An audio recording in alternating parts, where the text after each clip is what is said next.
नमस्कार दोस्तों। अग्निवीर योजना जिस पे 1 जुलाई 2024 को संसद में राहुल गांधी और राजनाथ सिंह के बीच में झड़प हो गई। आखिर उस घर को कॉम्पनसेशन नहीं मिलेगी। अग्निवीर यूज एंड थ्रो मजदूर है। गलत बयानी करके सदन को गुमराह करने नहीं की सर, कोशिश गलत नहीं है सर, गलत नहीं। क्या है इसके पीछे कारण? क्या है ये कंट्रोवर्सी? क्या सरकार गलत है? क्या ये कोई साजिश है? आज हम लोग इसके तह तक जाएंगे और उस सारे बिंदुओं पे चर्चा करेंगे जो इसके लिए जरूरी है और इसमें जो कमियां हैं, विपक्ष जो विरोध कर रहा है उसका आधार क्या है। तो सबसे पहले हम लोग अग्निवीर योजना के बारे में बात करते हैं। बहुत ज्यादा बात नहीं करेंगे इसलिए कि ऑलरेडी पब्लिक डोमेन में इसके बारे में बहुत सारा चीज आ चुका है। संक्षिप्त में इसके बारे में बताएंगे।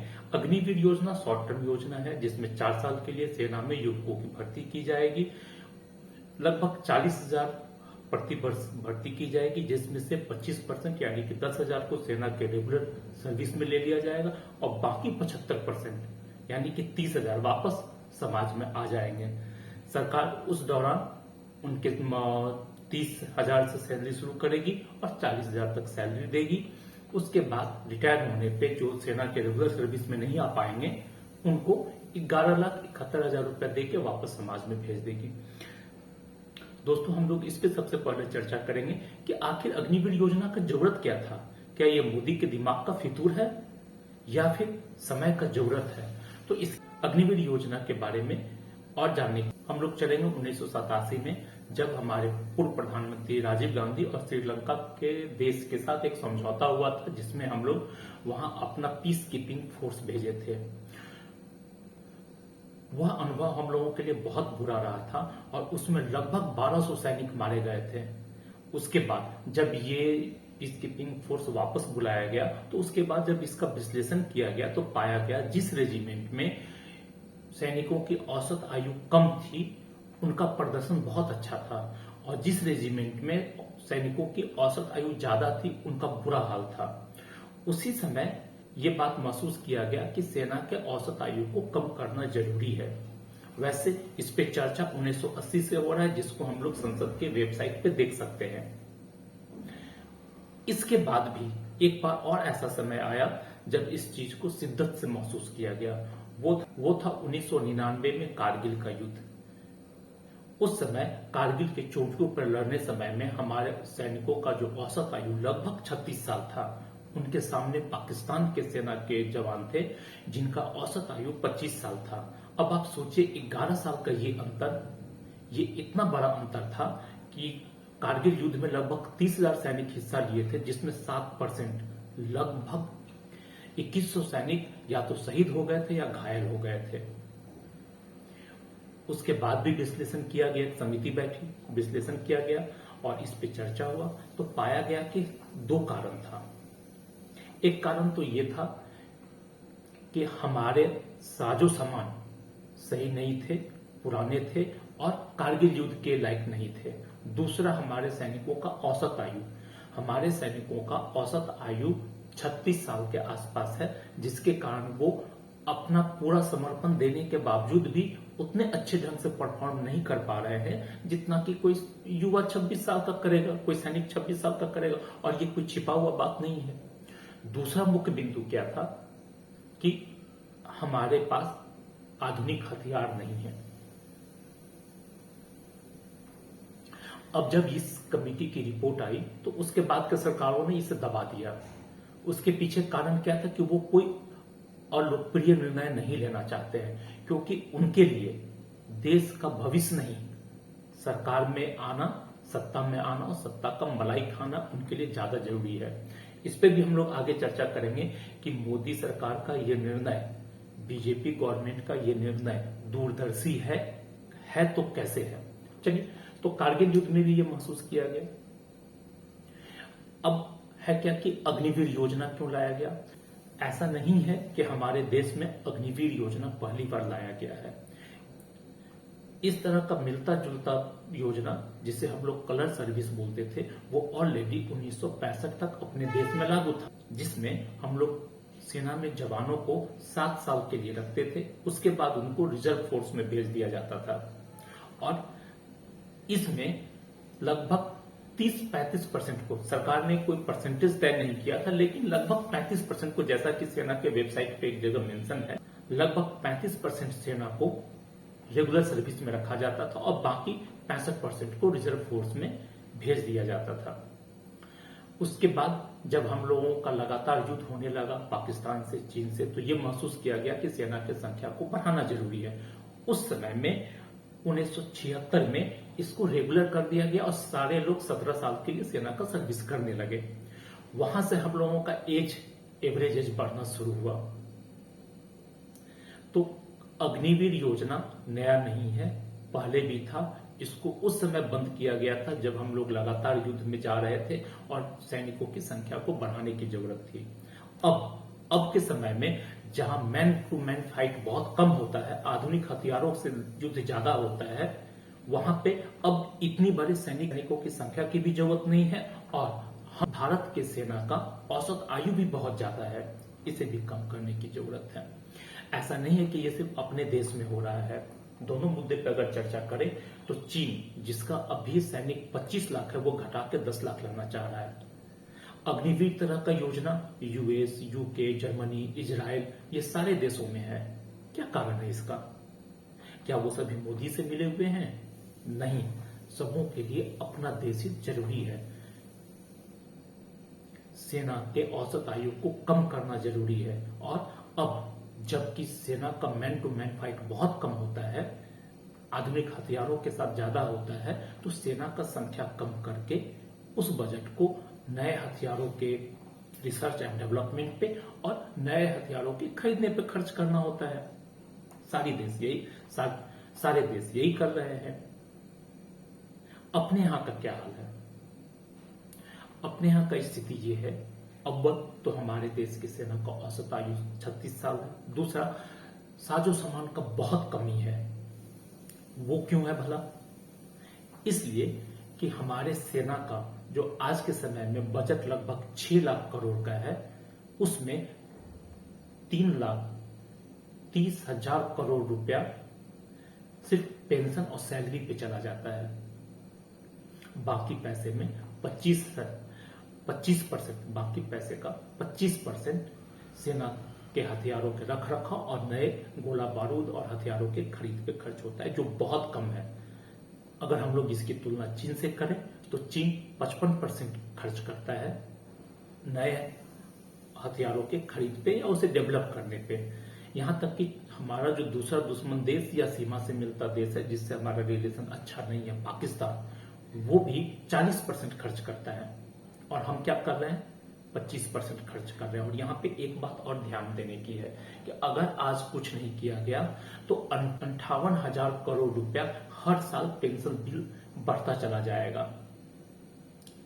नतीजा ये होगा कि अभी जो 25% हम नए हथियारों की खरीद या वर्तमान में जो हथियार है उसका रख रखाव कर रहे हैं, उसका खर्चा हर साल 58,000 करोड़ रुपए से कम होता जाएगा।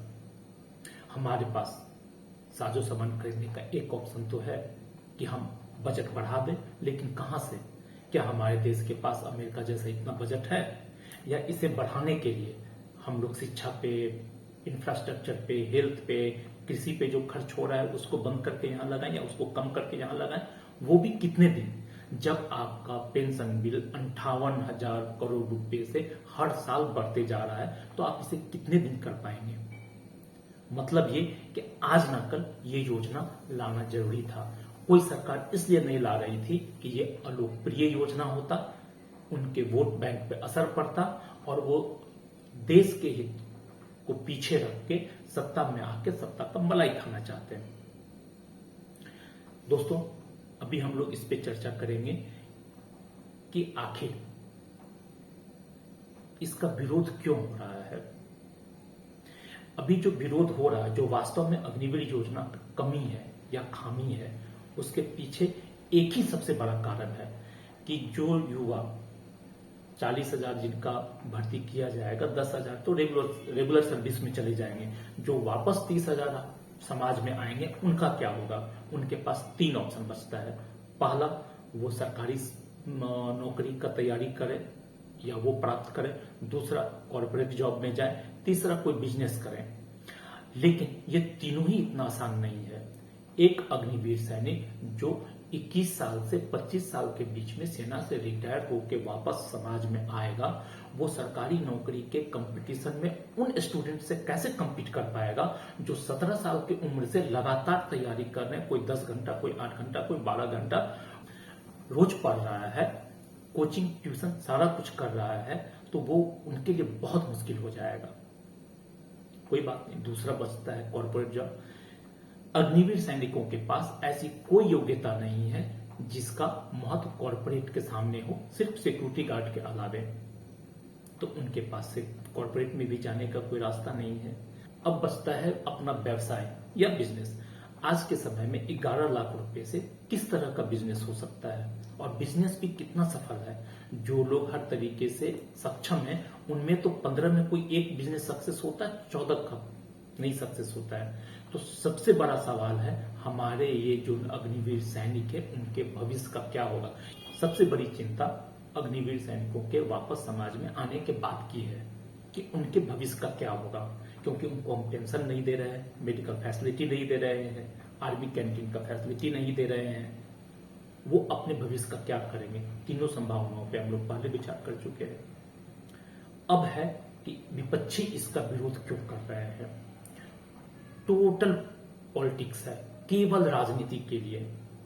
क्या राहुल गांधी को नहीं पता है कि भारतीय सेना का औसत आयु लगातार बढ़ते जा रहा है, उसे कम करना जरूरी है। क्या चाहते हैं राहुल गांधी कि हमारी सेना 37 साल 38 साल के एवरेज आयु में 10, 15, 20 साल पुराने हथियारों के साथ किसी देश के साथ युद्ध करे और गाजर मूली की तरह काट दी जाए, सैकड़ों की संख्या में हमारे जवान शहीद हो जाएं।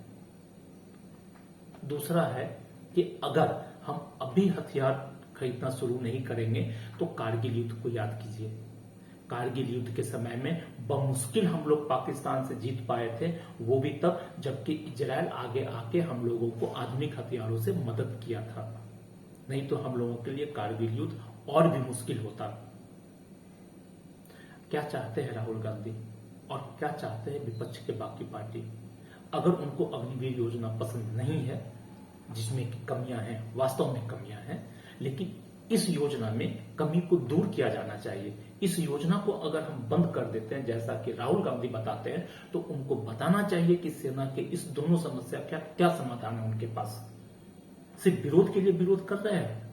अग्निवीर योजना बंद कर देंगे तो क्या करेंगे फिर। सैनिकों को भेज दें युद्ध लड़ने के लिए, पुराने हथियार 36-37 साल के एज में, जो श्रीलंका के साथ हुआ, जो कारगिल के साथ हुआ। नहीं, अब भी सुधार की जरूरत है।